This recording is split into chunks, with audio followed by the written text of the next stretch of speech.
Second টাইমের প্রিপারেশনের strategy কেমন হওয়া উচিত আসলে? আচ্ছা, এটা একটা ভালো প্রশ্ন যে আসলে স্ট্র্যাটেজি কেমন হওয়া উচিত। যে কোনো কাজে সফল হওয়ার জন্য কিন্তু স্ট্র্যাটেজিটা খুব বড় একটা ভূমিকা পালন করে। ভালো স্ট্র্যাটেজি যদি না থাকে তাহলে কিন্তু বড় কোনো লড়াই কখনোই সফল হওয়া সম্ভব না। এবং এক্ষেত্রে আমি সেকেন্ড টাইমের স্টুডেন্টদেরকে তাদের কিছু অ্যাডভান্টেজ এবং কিছু ডিসঅ্যাডভান্টেজের কথা বলবো।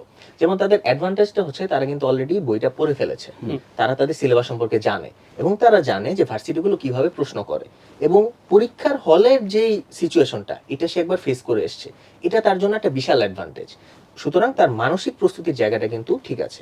কিন্তু এখন তার ডিসঅ্যাডভান্টেজের জায়গাটা কোথায়? তার ব্রেন তাকে কিন্তু সবসময় ভুল বোঝাবে যে তুমি তো সব পারো, তোমার এই বইটা খুলে না পড়লে হবে, তুমি একটু পড়লেই পারবা। এই ফাঁদে পড়া যাবে না। একই বই তাকে কিন্তু বারবার আবার পড়তে হবে। বিশেষ করে তার কোন জায়গাটাতে ঘাটতি রয়েছে সেই ঘাটতির জায়গাটা এখন আইডেন্টিফাই করতে হবে এবং কেন সে পরীক্ষায় এই বিষয়টা ভুল করেছিল সেটা আইডেন্টিফাই করে সেই ঘাটতির জায়গাটাকে পূরণ করতে হবে।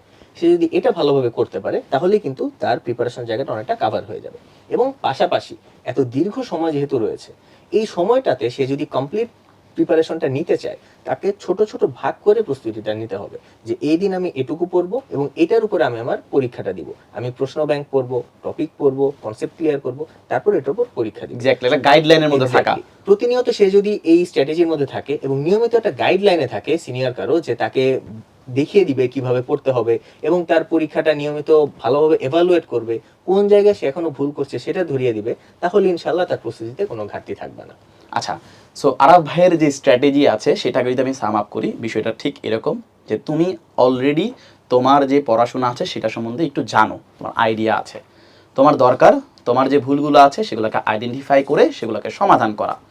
এখানে আরাফ ভাইয়ের সাথে যদি আমি একটা পয়েন্ট আলাদা করে যুক্ত করি, সেটা হলো তোমরা যারা এইচএসসি 25 থেকে এইচএসসি 26 সালে সেকেন্ড টাইমের প্রিপারেশন দিবা, তোমাদের কিন্তু এইচএসসি 25 সালের শর্ট সিলেবাস ছিল। 26 সালের যারা পরীক্ষার্থী আছে তারা কিন্তু ফুল সিলেবাসে পরীক্ষা দেবে।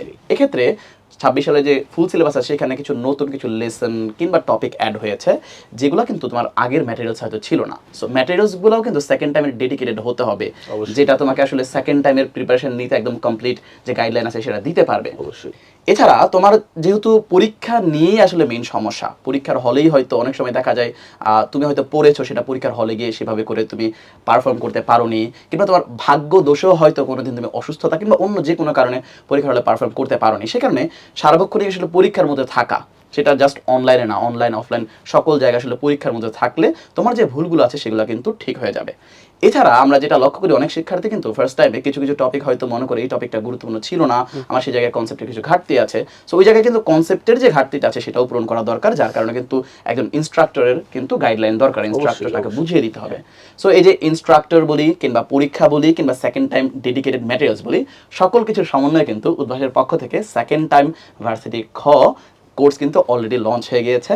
তোমরা চাইলে কিন্তু তোমাদের এই প্রিপারেশনের ক্ষেত্রে আমাদের এই সেকেন্ড টাইম ভার্সিটি খ প্রিপারেশনের মধ্যে যুক্ত হয়ে যেতে পারো। আমরা তোমাদের সফলতার একজন সারথি হয়ে গর্ববোধ করব।